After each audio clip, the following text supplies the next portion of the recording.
নমস্কার বন্ধুরা, শ্রাবণী রান্নাঘরে আপনাদের সবাইকে স্বাগত জানিয়ে আমি আবারও একটা রান্নার ভিডিও নিয়ে আপনাদের সামনে চলে এসেছি। আজকের আমি আপনাদের করে দেখাবো আম কোড়ার টক ঝাল মিষ্টি আচার। তাহলে চলুন এই আমের আচারটা আমি কিভাবে বানাই সেটা আপনারা একবার দেখে নিন। আমের আচারটা বানানোর জন্য প্রথমে এখানে কাঁচা আম নিয়ে নিয়েছি আমি। আর আমগুলো দেখতে হবে যেন আমগুলো শক্ত হয়। এবারে আমের এইভাবে প্রথমে কিন্তু আমগুলোর খোসাটা আমাকে খুব ভালোভাবে ছাড়িয়ে নিতে হবে। আমগুলো আমি এখানে ভালোভাবে খোসা ছাড়িয়ে রেখে দিয়েছি। এবারে আমি এরকম বড় একটা গ্রেটার নিয়ে নিয়েছি। আমগুলোকে প্রথমে আমাকে খুব ভালোভাবে গ্রেট করে নিতে হবে। এইভাবে কিন্তু আমগুলোকে একটু গ্রেট করে নেব। ছোট গ্রেটারের থেকে বড় গ্রেটারে গ্রেট করলে এটা কিন্তু বেশি সুন্দর হবে, তাই এখানে আমি বড় গ্রেটারটাই নিয়েছি। আমটা আমি এখানে কুড়ে রেখে দিয়েছি। আর অন্যদিকে গ্যাসটা অন করে আমি একটা কড়া বসিয়ে নিয়েছি। এইবারে আমি এর মধ্যে একটা মশলা তৈরি করে নেব।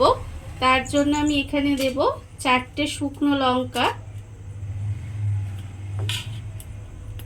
শুকনো লঙ্কাটাকে প্রথমে আমাকে একটু ভেজে নিতে হবে। শুকনো লঙ্কাটাকে আমি একটু শুকনো খোলায় নেড়েচেড়ে ভেজে নিয়েছি।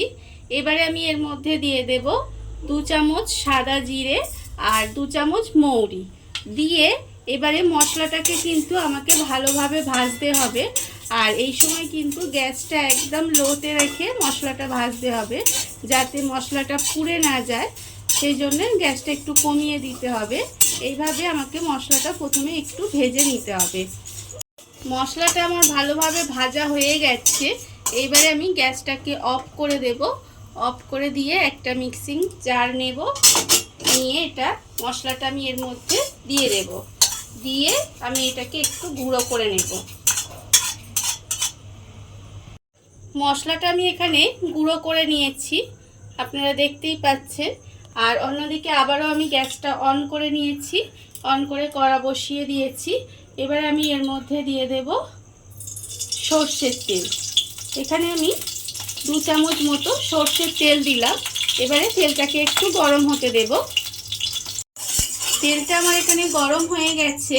এবারে আমি প্রথমে এর মধ্যে দিয়ে দেব যে আমটা আমি কুড়িয়ে রেখে দিয়েছিলাম, সেই কোড়ানো আমটা আমি তেলের মধ্যে দিয়ে দেব।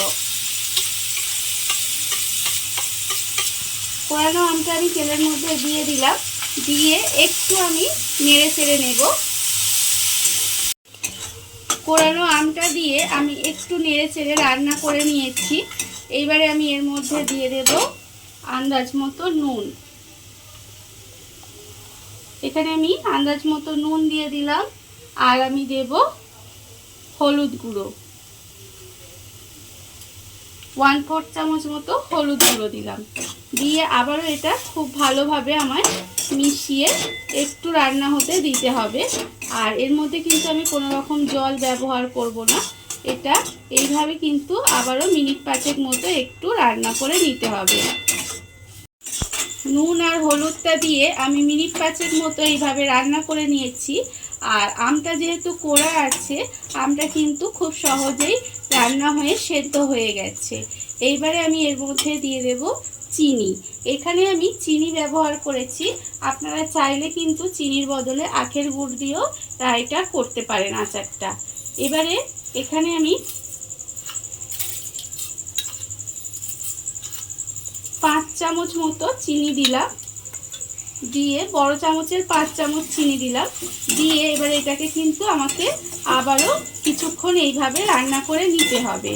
আর মিষ্টিটা কিন্তু আপনারা আপনাদের ইচ্ছা মতো দিতে পারেন। কতটা মিষ্টি লাগতে পারে, আমটা কতটা টক, সেই বুঝে কিন্তু আপনাকে মিষ্টিটা দিতে হবে। এইভাবে মিষ্টিটা দিয়ে আমাকে কিন্তু আবারও গ্যাসটা কমিয়ে খুব ভালোভাবে একটুভাবে রান্না করে নিতে হবে। চিনিটা আমি দিয়ে প্রায় 10 থেকে 15 মিনিটের মতো গ্যাসটা কমিয়ে দিয়ে এইভাবে নেড়ে নেড়ে কিন্তু আমি আচারটা রান্না করে নিয়েছি। এইবারে আমার আচারটা প্রায় হয়েই এসেছে। এবার আমি এর মধ্যে দেব যে মশলাটা আমি এখানে বানিয়ে রেখেছিলাম, সেই মশলাটা আমি এখানে হাফ চামচ মতো এর মধ্যে দিয়ে দেব। দিয়ে এবার খুব ভালোভাবে কিন্তু আবার মশলাটা এর সঙ্গে মিশিয়ে দিতে হবে।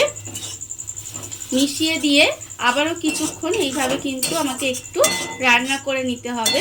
রান্না করে নিলেই কিন্তু আমার আচারটা রেডি হয়ে যাবে। মশলাটা দিয়ে আমি এইভাবে আবারও নেড়ে নেড়ে একটু শুকনো শুকনো মতো করে নিয়েছি। আর এটা দেখুন আচারটা কিন্তু আমার হয়ে গেছে। এইবারে আমি গ্যাসটা অফ করে দেব। অফ করে দিলেই কিন্তু আমার আম পোড়ার টক ঝাল মিষ্টি আচার রেডি হয়ে যাবে। দেখুন বন্ধুরা, বাড়িতে থাকা সামান্য কিছু উপকরণ দিয়ে কত সুন্দর একটা আম কোড়ার টক ঝাল মিষ্টি আচার তৈরি হয়ে গেছে, আপনারা দেখতেই পেলেন। আর এই ভিডিওটা যদি আপনাদের ভালো লেগে থাকে তাহলে লাইক করবেন, কমেন্ট করবেন আর সাবস্ক্রাইব করবেন আমার চ্যানেলকে। আজ এই পর্যন্ত, নমস্কার।